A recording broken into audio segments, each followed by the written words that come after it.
Pangarap ko po maging city mayor. Teach them young, teach them right. Yan ang hangarin ng magkatuwang sa serbisyo Mayor Arthur B. Robes at Congresswoman Florida P. Robes, lalo na sa mga susunod na henerasyon ng mga leader ng lungsod ng San Jose del Monte, Bulacan.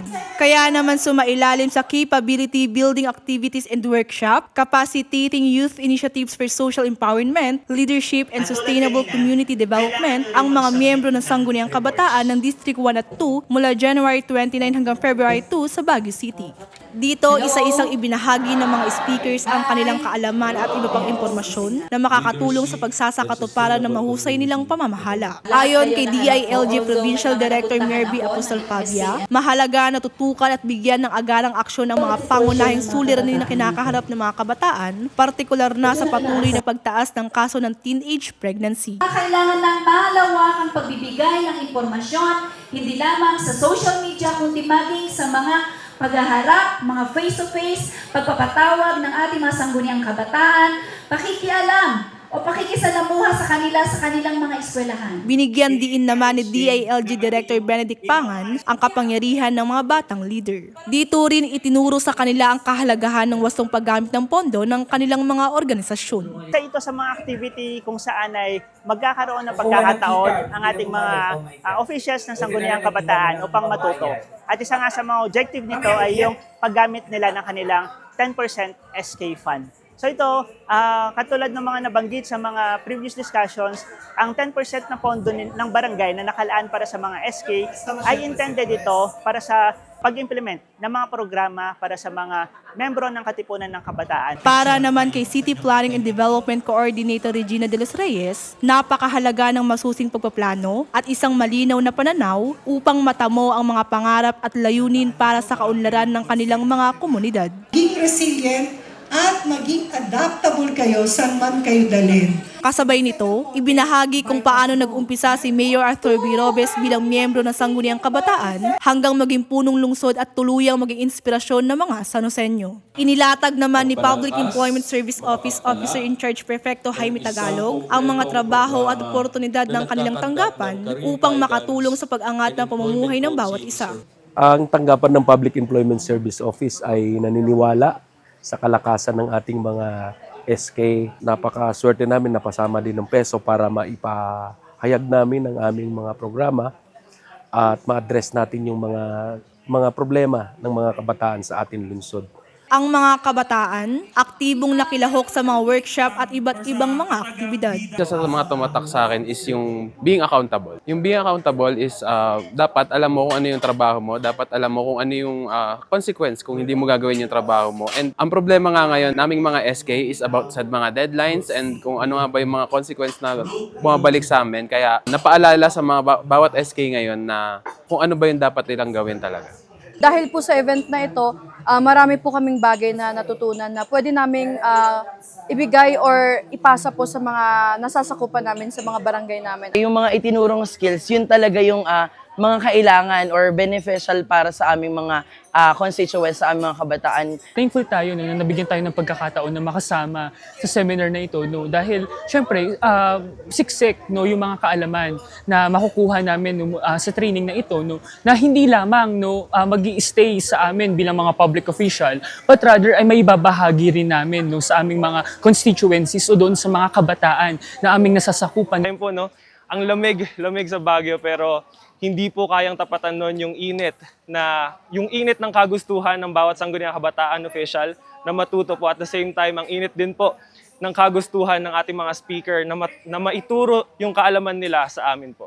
Being a leader po, dapat alam mo kung sino yung mga nasasakupan mo and yung mga projects na para sa kabataan. And of course, syempre yung public interest, dapat yung mga program and projects natin ay dapat para sa kabataan. Ang dami kong natutunan. I mean, I have attended a lot of seminars before, but this is a really good refresher since we are now in a new we have just entered the new fiscal year of 2025. Tuloy-tuloy yung ginagawa natin pagte-training, pagpo-program sa inyong mga kabataan. Kasi because we believe, naniniwala kami, that your next generation, kayo na yung susunod sa amin ni Ate Rida. Kasi all of you are born leaders.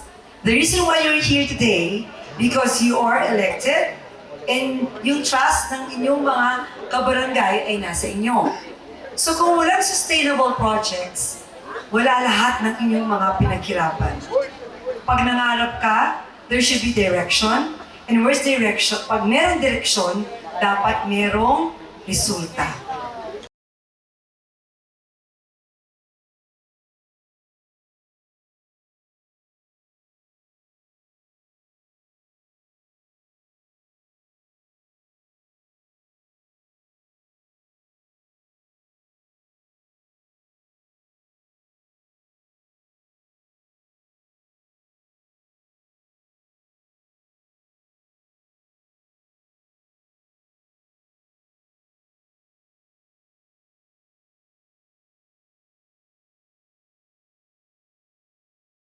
Samantala sa Baguio City pa rin nagtipon-tipon din ang halos 600 barangay officials ng The Rising City para sa kanilang training seminar on Building Strong Communities Development Planning. Nararapat lamang na pati yung kaalaman o yung kahusayan ng ating mga barangay official ay mag-level up din. Kahit sabihin natin na yung iba ay mga datihan na, pero sa pagpaplano para matupad yung kanilang mga misyon at bisyon, kailangan pa rin talaga yung higit pang pag-aaral para makapokus sila sa mga programa at proyekto na nanaangkop para tuloy-tuloy na makatuwang ng asensong randam.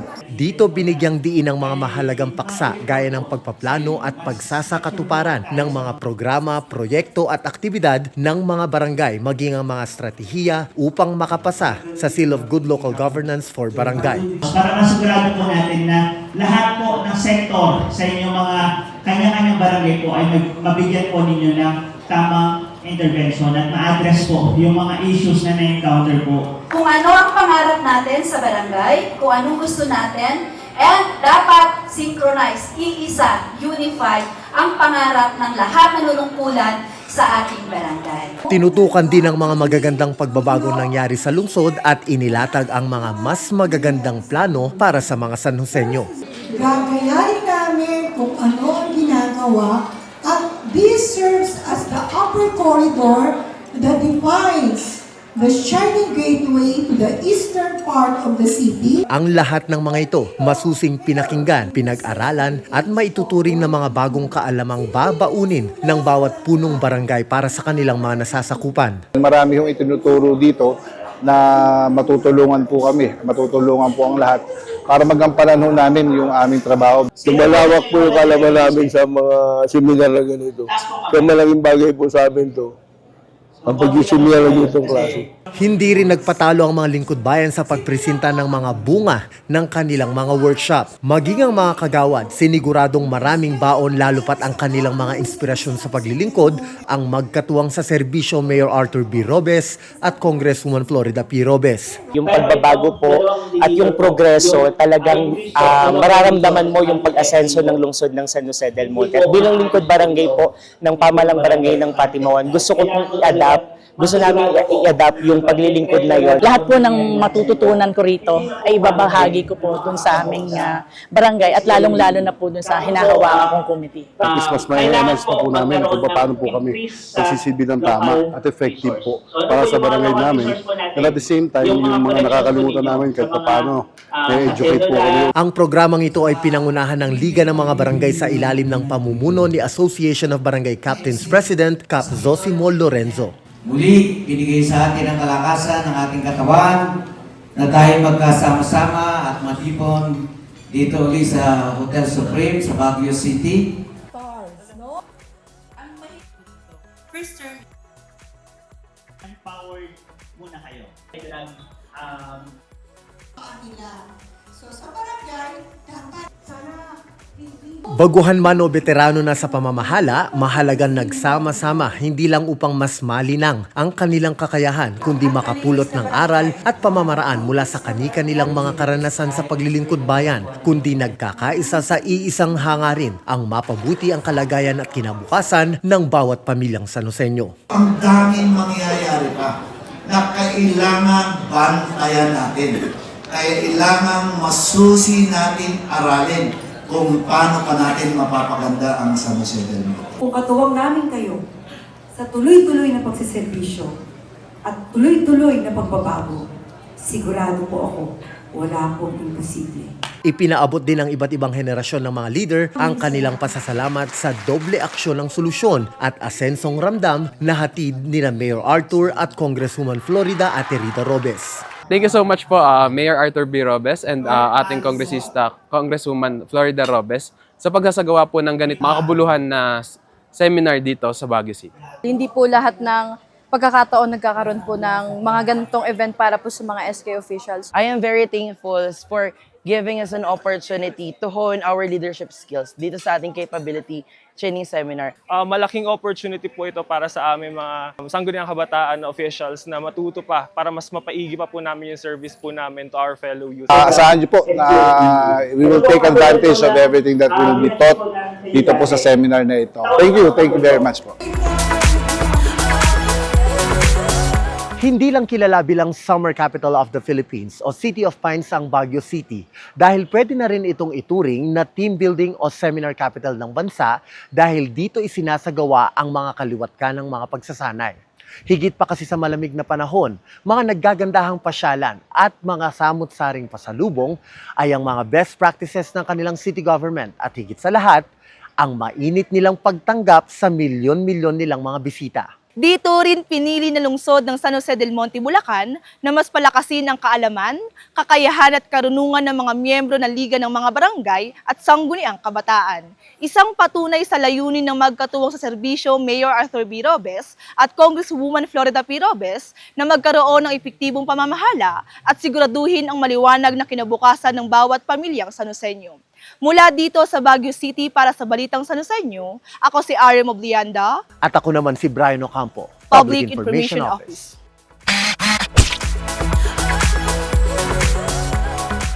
Thank you for watching.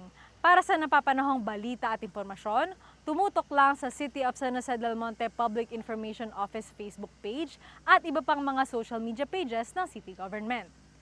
Para naman maging updated sa mga aktibidad ng magkatuwang sa serbisyo, Mayor Arthur B. Robes at Congresswoman Florida P. Robes, i-follow ang kanilang mga official Facebook pages, YouTube at TikTok accounts. Check nyo na rin ang ating website, csjdm.gov.ph. At syempre, huwag din kakalimutang mag-like, comment at share ng ating mga contents. Maraming salamat, Aria San Joseño.